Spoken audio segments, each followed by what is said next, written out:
जय हिंद दोस्तों। चलिए अब देखिए क्लास 9th का फिजिक्स का पहला चैप्टर है आपका, ठीक है। केमिस्ट्री में अपने फर्स्ट चैप्टर पढ़ चुका है, ठीक है। बायोलॉजी भी फर्स्ट चैप्टर पढ़ चुके हैं। अब फिजिक्स का फर्स्ट चैप्टर पढ़ लेते हैं। तो फिजिक्स में फर्स्ट चैप्टर है आपका मापन, जिसको इंग्लिश में मेजरमेंट कहते हैं। तो देखो ये साइंस के अंतर्गत आता है। साइंस को हिंदी में क्या कहते हैं? विज्ञान कहते हैं। तो सबसे पहले हम ये जान लेते हैं कि विज्ञान कहते किसको है ना। पिछली क्लास में मैंने बताना भूल गया था, तो मैं अभी बता देता हूं कि विज्ञान कहते किसको है, ठीक है। यानी कि साइंस। इसके बारे में पहले समझ लेते हैं, उसके बाद फिर टॉपिक पे आ जाएंगे, ठीक है। मापन क्या होता है, भौतिक राशि क्या होता है, मात्रक क्या होता है, परिणाम क्या होता है, सब फिर एक एक करके पढ़ना है, ठीक है। तो सबसे पहले साइंस का हिंदी विज्ञान होता है। साइंस का हिंदी क्या होता है? विज्ञान होता है, ठीक है। तो विज्ञान ये सबसे पहले समझना है कि ये विज्ञान तो अपना संस्कृत भाषा है, यानी कि अपने देश की भाषा है विज्ञान। लेकिन साइंस जो है, साइंस लैटिन शब्द, लैटिन एक भाषा है, उसी भाषा से लिया गया है, साइंटिया से लिया गया है, जिसका अर्थ होता है जानकारी प्राप्त करना। विज्ञान में क्या होता है, आजकल के जो मानव लोग हैं जानकारी प्राप्त करने के बहुत ज्यादा उत्सुक हैं। तो कभी ग्रहों की जांच, कभी ग्रहों पे रिसर्च करते हैं। तो मतलब किसी ना किसी चीज पे मानव रिसर्च करते ही रहते हैं और जानकारी प्राप्त करते रहते हैं, है ना। सारे जीवों में सबसे श्रेष्ठ जीव मानव है, जिसके पास जानकारी प्राप्त करने की लालसा ज्यादा है ना। समझ रहे हैं ना।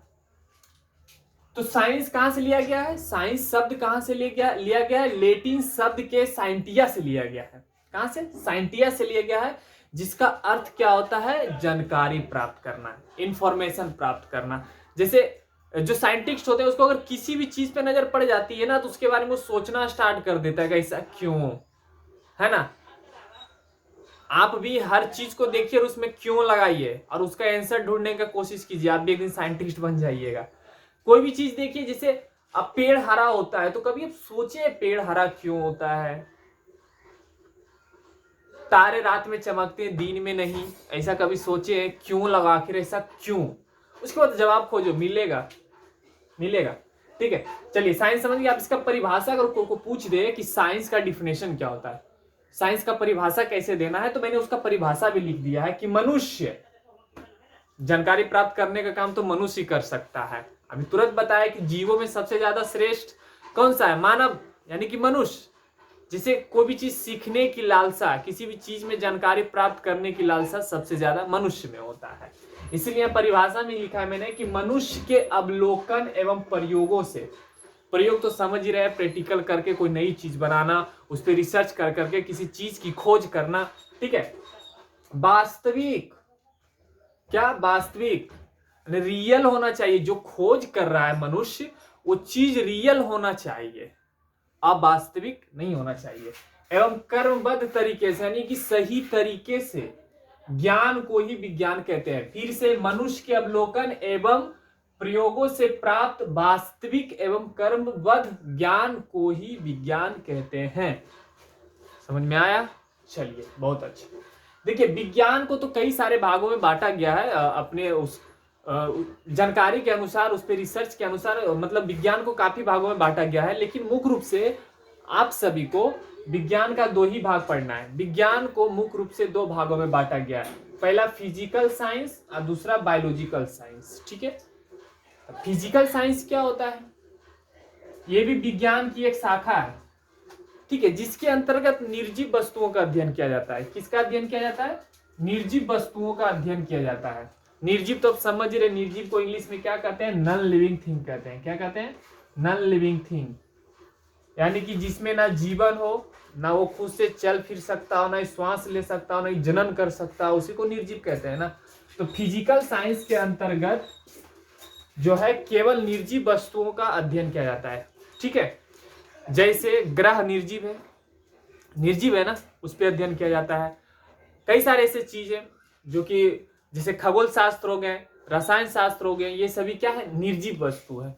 तो उस पे अगर उस पे अध्ययन किया जाता है तो उसको फिजिकल साइंस में रखा गया है। किसमें रखा गया है? फिजिकल साइंस में। तो यहाँ स्पष्ट रूप से मैंने लिख दिया है कि विज्ञान की वह शाखा, यानी कि साइंस की वह शाखा जिसके अंतर्गत निर्जीव वस्तुओं का अध्ययन किया जाता है, फिजिकल साइंस कहलाता है। जैसे भौतिकी, यानी कि फिजिक्स, जो कि अभी आप आगे पढ़ेंगे, ठीक है।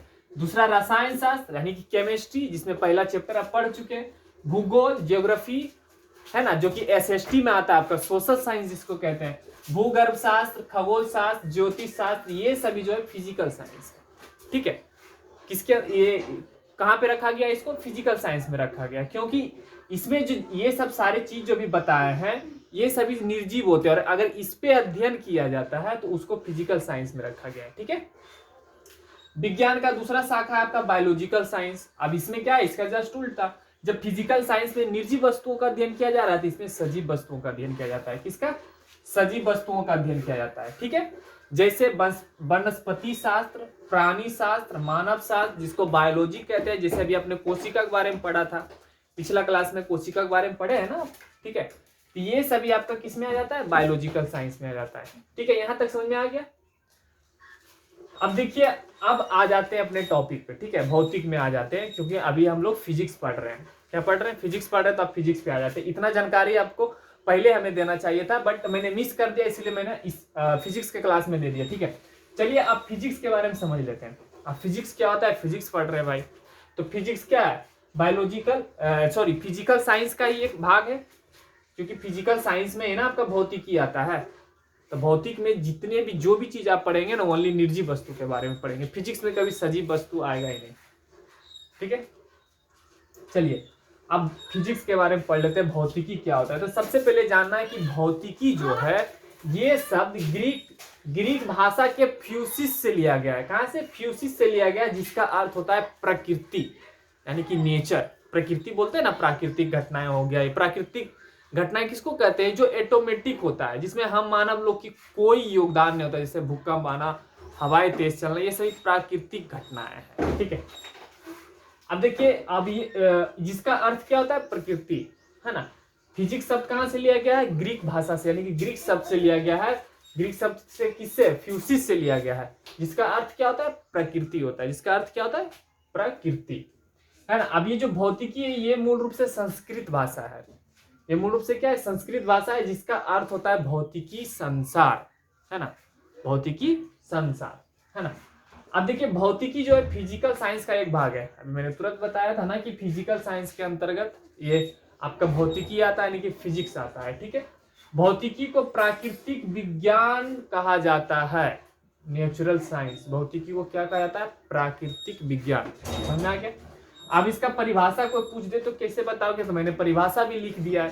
देखो, आप 9 क्लास में हो, इसलिए मैं इतना सारा लिख लिख के बता रहा हूँ। ठीक है, ताकि आपको लिखने समझने में दिक्कत ना हो। ठीक है, परिभाषा क्या है कि प्रकृति एवं प्रकृति में घटने वाली घटना, है ना, यह घटनाओं, अगर उसके बारे में अध्ययन किया जाए, उसके बारे में अगर अध्ययन किया जाए, उसको भौतिकी कहते हैं। फिर से, प्रकृति एवं प्रकृति में घटने वाली विभिन्न प्रकार की जो घटनाएं होती है, अगर उसके बारे में अध्ययन किया जाए, उसी को फिजिक्स कहते हैं। जैसे बादल क्यों गरजता है, बिजली क्यों चमकता है ना, पृथ्वी क्यों घूमती है, चंद्रमा क्यों घूमती है, अगर इन सभी चीजों के बारे में अगर अध्ययन किया जाए, रिसर्च किया जाए, उसी को भौतिकी कहते हैं। कोई दिक्कत, जब प्रॉब्लम हो कमेंट में जरूर बताइएगा। ठीक है, बेझिझक एकदम, कोई दिक्कत नहीं। डिस्क्रिप्शन में मेरा नंबर भी दिया हुआ होगा, उस पर भी आप कॉल करके कोई भी क्वेश्चन पूछ सकते हैं। ठीक है, प्रकृति एवं प्रकृति में घटने वाली विभिन्न प्रकार की जो घटनाएं होते हैं, अगर उसका अध्ययन किया जाए, यहाँ पे बात समझो, प्रकृति कहा जा रहा है, यानी कि जो घटनाएं ऑटोमेटिक होता है, कहे तो भगवान के द्वारा जो घटनाएं होती है, जैसे भूकंप आना, है ना, आंधी आना, तूफान आना, बिजली चमकना, ग्रहों का चक्कर लगाना, है ना, ये सभी क्या है, प्राकृतिक घटना। इस पे हम मानव लोग का कोई योगदान नहीं है। ठीक है, वो प्राकृतिक रूप से होता है, नहीं बोलो तो वो भगवान करते हैं, ऐसे ही बोलते हैं ना, भगवान करते हैं। ठीक है, भगवान करते हैं। ठीक है, समझ में आ गया यहाँ तक। ये आपका एक बेसिक जानकारी था, जो कि देना बहुत जरूरी था। ठीक है, यहाँ तक आपको समझ में आ गया। अब हम लोग मापन पढ़ेंगे, जो आपका चैप्टर है मेजरमेंट। ठीक है, चलिए तब तक इसका एक स्क्रीनशॉट ले लीजिए। चलिए अब देख लेते हैं कि भौतिकी का संबंध विज्ञान के किन किन चीजों से है ना, किन किन चीजों से, उसके बारे में समझ लेते हैं। क्योंकि फिजिक्स जो है, फिजिक्स का संबंध यानी कि जरूरत जो है हर एक चीजों में पड़ती है। ठीक है, तो किन किन चीजों में पड़ती है ये समझ लेते हैं पहले। सबसे पहले भौतिकी का रसायन शास्त्र से संबंध है, केमिस्ट्री से। अब यहाँ पे सवाल आती है कि सर कैसे केमिस्ट्री से इसका संबंध है कि नहीं। देखिए जैसे कि केमिस्ट्री के अंतर्गत आपका अणु परमाणु आता है, रेडियो सक्रियता आता है, तो इन सभी को विस्तार से अगर अध्ययन करना होता है तो उसमें भौतिकी का सहायता लिया जाता है, यानी कि फिजिक्स की सहायता ली जाती है। दूसरा है भौतिकी का प्राणी विज्ञान से संबंध। अब दोनों जगह मैंने केमिस्ट्री लिख दिया, सॉरी, है ना। अब यहाँ पे बोल रहा है भौतिकी का है प्राणी विज्ञान से संबंध क्या है। अब क्या है समझ लीजिए। जैसे एक्सरे का नाम सुना है, एक्सरे जो किया जाता है, एक्सरे नहीं किया जाता है, हाथ पैर टूट जाता है तो एक्सरे किया जाता है ना। तो एक्सरे किसी प्राणी का ही किया जाता है, निर्जीव वस्तु का तो एक्सरे किया नहीं जाता है। ठीक है, तो एक्सरे जिससे आता है ना, और जिसके माध्यम से एक्सरे किया जाता है वो फिजिक्स के अंतर्गत आता है। ठीक है, इसीलिए इसका संबंध प्राणी विज्ञान से भी है। दूसरा है खगोल शास्त्र से संबंध है। ब्रह्मांड में जो ग्रह है उसको देखने के लिए दूरबीन का यूज किया जाता है, तो दूरबीन क्या है आपका फिजिक्स के अंतर्गत आता है, इसलिए फिजिक्स का संबंध खगोल शास्त्र से भी हो गया। तीसरा भौतिकी का गणित से संबंध है ना। फिजिक्स में ऐसे बहुत सारे आपको मैथमेटिक्स मिलेंगे, है ना, गणित में भी मिलेंगे जो कि फिजिक्स से संबंध रखता है। ठीक है, फिजिक्स तो मानो तो एक तरह से गणित ही है। ठीक है, गणित का ही रूप है। भौतिकी का समाज से संबंध है। अब भौतिकी का समाज से संबंध कैसे, जैसे मोबाइल, टेलीफोन, टीवी, लैपटॉप, है ना, मोटर कार, ये सभी क्या है, फिजिक्स है, वो भौतिकी है। क्योंकि फिजिक्स में निर्जीव वस्तुओं का अध्ययन किया जाता है, तो मोबाइल वोबाइल ये सब फिजिक्स की देन है, वो फिजिक्स है, तो फिजिक्स का आपका समाज से भी संबंध है। ठीक है, ये थोड़ा बेसिक नॉलेज था इसलिए मैंने बता दी। हो सकता है कोई पूछ दे कि भौतिकी का संबंध किन किन चीजों से, तो बोलना भौतिकी का संबंध रसायन शास्त्र से भी है, खगोल शास्त्र से भी है, प्राणी विज्ञान से भी है, जीव विज्ञान जिसको बोलते हैं, गणित से संबंध है और समाज से भी संबंध है। ठीक है, चलिए अब आते हैं आपका मेन टॉपिक। फिजिक्स में स्टार्ट होता है आपका भौतिक राशि से स्टार्ट होता है। भाई फिजिकल यूनिट क्या होता है, फिजिकल क्वांटिटी, है ना। अब भौतिक राशि क्या होता है इसके बारे में समझ लेते हैं। तो थोड़ा बढ़िया से समझिएगा बात को, मेरे पहले ध्यान से सुनिएगा। ऐसा राशि जिसका परिमाण और मात्रक दोनों होता है उसी को भौतिक राशि कहते हैं। या ऐसा राशि जिसे मापा जा सके, जैसे लंबाई, द्रव्यमान, समय, चाल, वेग, त्वरण। नहीं समझ में आया होगा, अब समझ में आएगा। देखिए कैसे, यहाँ पे क्या कह रहा है, जिसका परिमाण और मात्रक दोनों हो। ठीक है, अब ये कलम को है तो हम इसको मापेंगे लंबाई में, ये हो गया उसका, ये क्या हो गया, परिमाण हो गया। अब लंबाई इसका मापेंगे तो किस चीज में, मीटर में, सेंटीमीटर में या फुट में, किस चीज में मापेंगे, मात्रक हो गया। समझ में आ रहा है ना। ये कलम है, अब इसको मापेंगे या तो अपने आप को मापेंगे, ठीक है, किसी भी चीज से, तो उसको किस लंबाई में मापेंगे।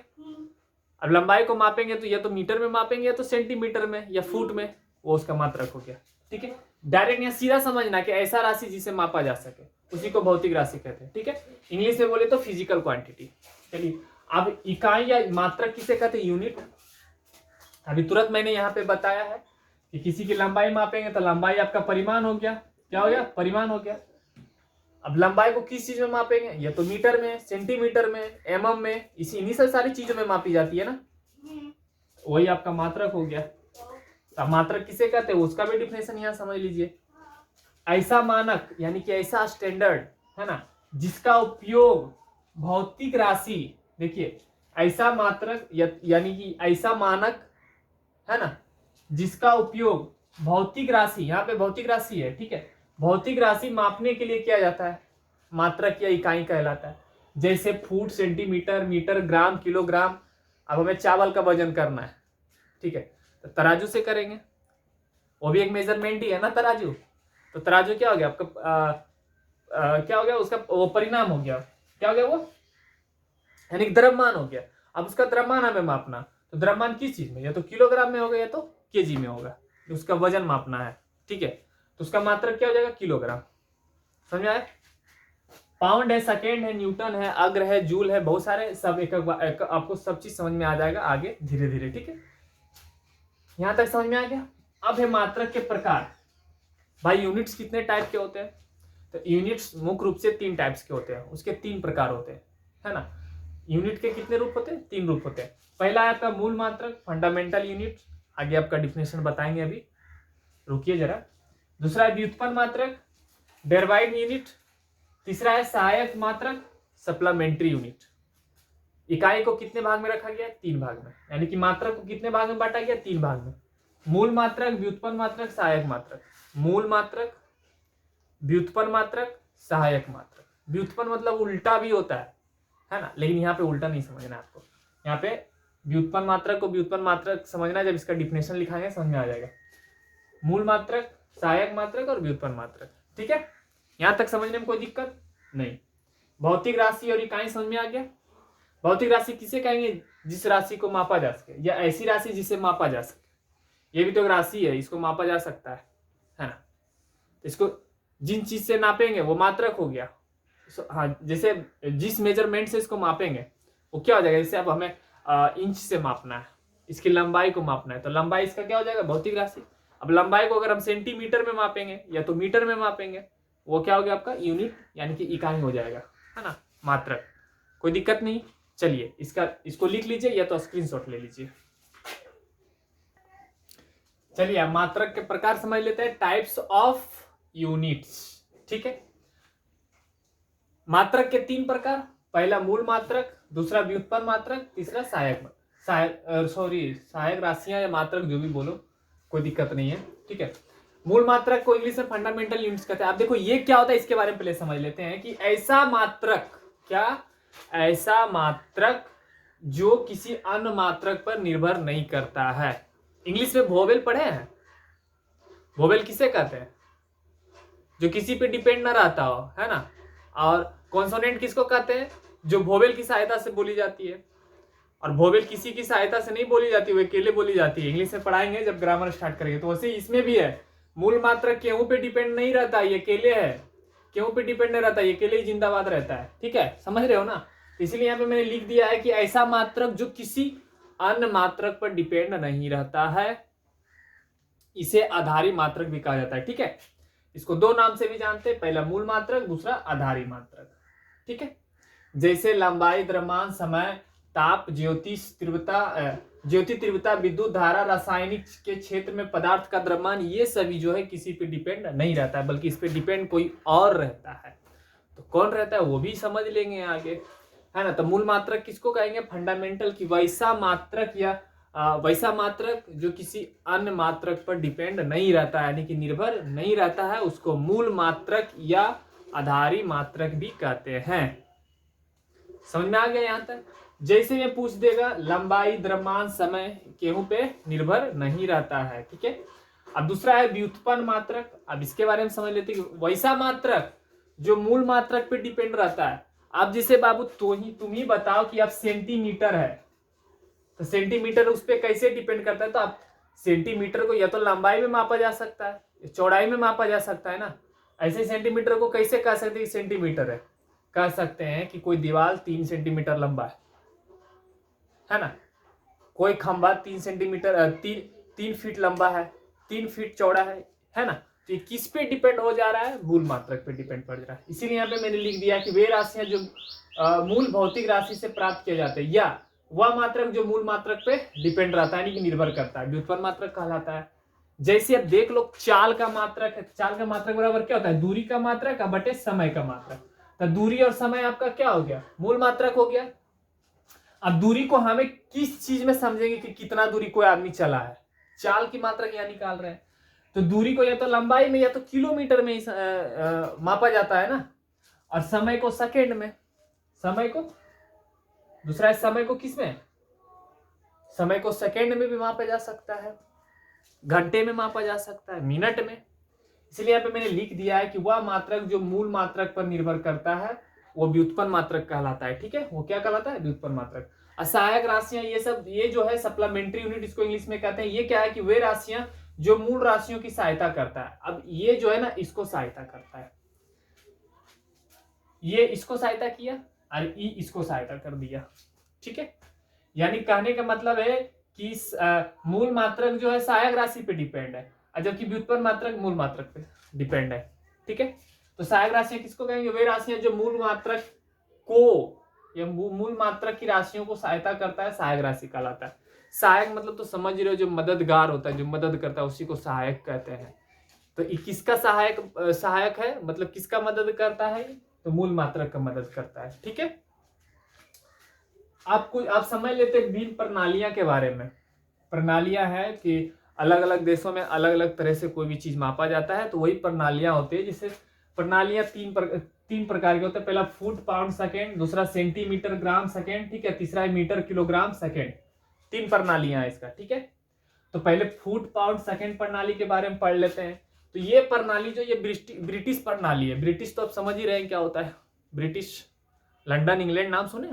ठीक है, इस प्रणाली में देखो, अब ब्रिटिश प्रणाली में क्या होता है कि लंबाई को फुट में मापा जाता है, द्रव्यमान को पाउंड में। हमारे यहाँ आप लोग द्रव्यमान को किस चीज में मापते हैं, किलोग्राम, केजी में है, टन, मन, 2 मन, 3 मन, इसी में नापते हैं ना किसी चीज का वजन, कि पाउंड में मापते हैं, किलोग्राम में या तो ग्राम में, है ना। वो तो वजन के अनुसार पता चलता है कि ग्राम है, किलोग्राम है, कि 10 केजी है, 250 ग्राम है, 300 ग्राम है। ठीक है, तो ब्रिटिश प्रणाली में क्या होता है कि लंबाई को फुट में मापा जाता है, द्रव्यमान को पाउंड में मापा जाता है, और समय को सेकेंड में।